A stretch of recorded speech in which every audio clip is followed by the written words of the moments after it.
નમસ્કાર ભારતીય નાગરિકો. આજે આપણે એક નાગા રાજાની વાર્તા વિશે વાત કરવી છે.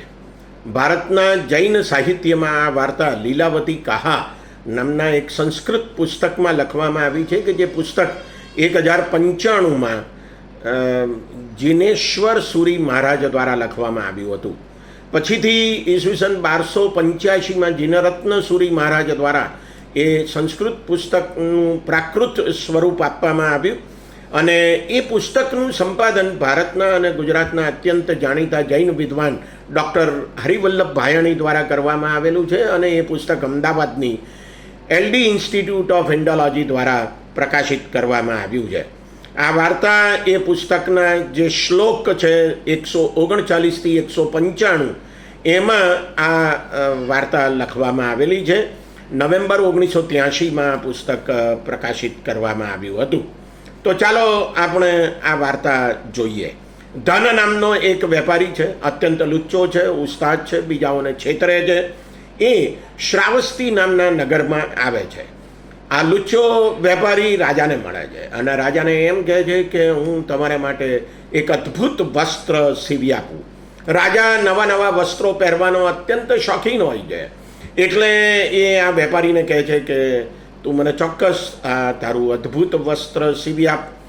એટલે એ 1 લાખ સોના મોહર સાથે એનો કોન્ટ્રાક્ટ કરે છે અને એમાંથી 50,000 સોના મોહર તો એ વેપારીને તત્કાળ આપી પણ દે છે અને એને એક જગ્યા પણ ફાળવી આપે છે કે તું અહીંયા રહે અને તું મારા માટે આ વસ્ત્ર બના.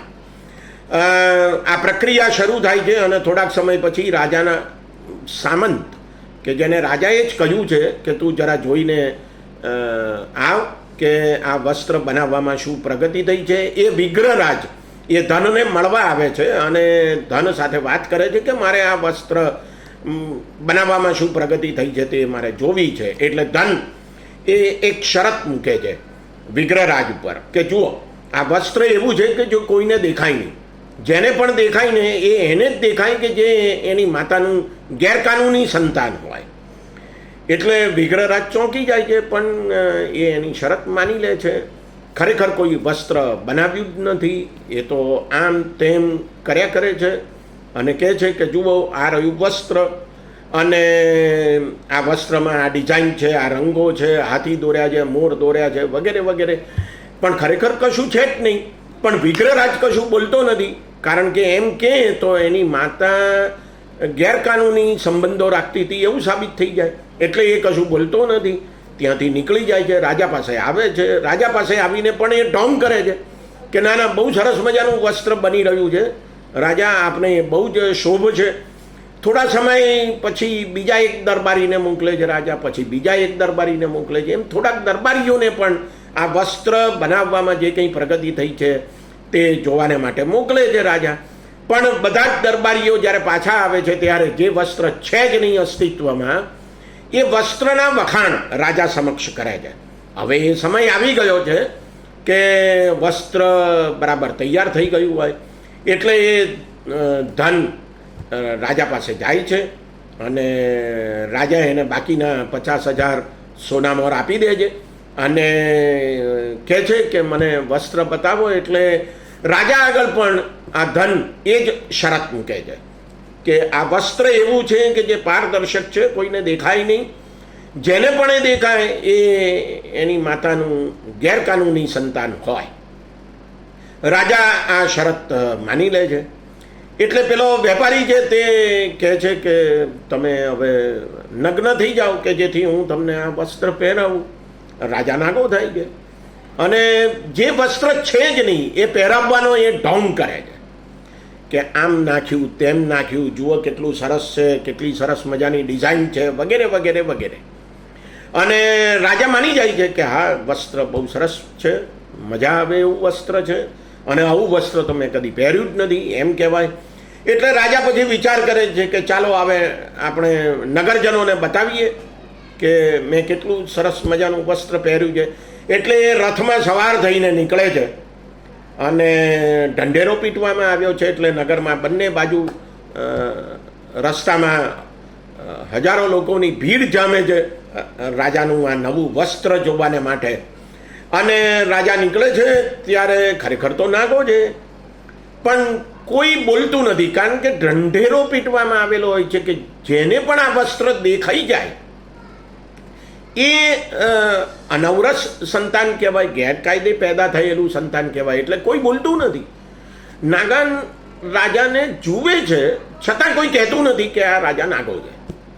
એટલે એમ ઢોલ નગારા સાથે આખી નગરચર્યા ચાલતી હોય છે ત્યારે બહુ થોડા લોકો એવા છે કે જે લોકો એવું કહે છે કે રાજા નાગો છે, અને એ વાત રાજાના કાને પડે છે અને રાજાને સમજાય છે પછી કે ના ના, હું તો ખરેખર નાગો છું, પેલો મને છેતરી ગયો 1 લાખ સોનામોહર લઈને.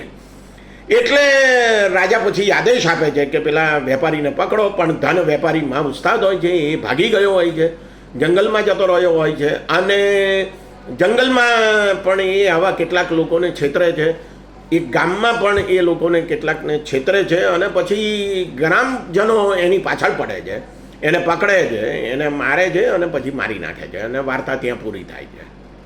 મિત્રો, આ વાર્તામાં છેવટે એવું પણ આવે છે કે એ ધન વેપારી પછી નરકમાં પડે છે અને એનો પુનર્જન્મ નરકમાં થયો છે, અને બહુ લાંબા સમય સુધી નરકમાં જીવે છે અને દુઃખ ભોગવે છે. મિત્રો, આ વાર્તા નાગા રાજાની વાર્તા છે કે જે આપણને કેટલીક બાબતો શીખવે છે. એક વાત એ છે કે રાજા શોખીન છે અને 1 લાખ સોનામોહર આપી દે છે પેલા દરજીને. હવે આ 1 લાખ સોનામોહર છે કોની? આ પૈસા ક્યાંથી આવ્યા? તો રાજા પાસે આવ્યા, લોકો પાસેથી આવ્યા, કારણ કે રાજા ટેક્સ ઉઘરાવે છે. તો લોકોને પણ ગમે છે કે આ બધા નવા નવા વસ્ત્રો પહેરે છે, એ આશ્ચર્યની વાત છે. રાજાના જે નજીકના દરબારીઓ છે એ દરબારીઓ પણ રાજાને કશું કહેતા નથી. એમને બીક લાગે છે કે જો રાજાને સાચું કહીશું તો આપણને પકડીને જેલમાં નાખી દે છે, એના કરતાં કયા કરો કે વસ્ત્ર બહુ સરસ છે. એટલે બધા ચાપલુસ બની જાય છે, એની પ્રશંસા જ કર્યા કરે છે, કોઈ એને સાચું કહેતું નથી. દરબારીઓ હોશિયાર છે એટલે એ સાચું બોલતા નથી. હકીકત એ છે કે રાજા નાગો છે અને કોઈ કશું કહેતું નથી. રાજા પોતે મૂર્ખ છે એમ પણ કહેવાય. એટલું જ નહીં, એના લોકોની ચિંતા છે જ નહીં. મારે તો 1 લાખ સોનામોહર આપી દેવાની છે, આપી દીધી, કારણ કે મારી પાસે છે, ટેક્સના પૈસા ઉઘરાવેલા છે. લોકો પણ ડરેલા છે એટલે લોકો પણ સાચું બોલતા નથી. બરાબર? રાજા પાસે એક સાધન છે લોકો પાસે, લોકોને ડરાવવા માટે, અને તે એની સત્તા છે. એટલે જેનું અસ્તિત્વ જ નથી એને લોકો સાચું સમજે છે કે ના ના, ખરેખર કેટલું સરસ મજાનું વસ્ત્ર પહેરેલું છે. એટલે પેલો વેપારી રાજાને ભ્રમમાં નાખે છે, રાજા છે તે લોકોને ભ્રમમાં નાખે છે, અને લોકો વગર વિચારે પોતાની બુદ્ધિનો ઉપયોગ કર્યા વિના એ ભ્રમમાં રાચે છે. એટલે આખું નગર જાણે કે અજ્ઞાનીઓથી ભરેલું છે, અને આ સામૂહિક અજ્ઞાન એક વિપત્તિ સાબિત થાય છે એમ કહીએ તો ચાલે. એટલે બહુ થોડા લોકો એવા છે કે જે અચાનક બોલે છે કે રાજા નાગો છે. મિત્રો, આ સત્ય કહેવું, સાચું કહેવું એ લોકોની ફરજ છે, અને લોકો એ ફરજ ચૂકે છે એટલે પછી જે રાજા છે એ પોતાને મન ફાવતી વાતો કરે છે. લોકોએ રાજાને સત્ય કહેવું જોઈએ, અને જો એ સત્ય કહે તો જ રાજાને બધી ખબર પડે કે ખરેખર પરિસ્થિતિ કેવા પ્રકારની છે.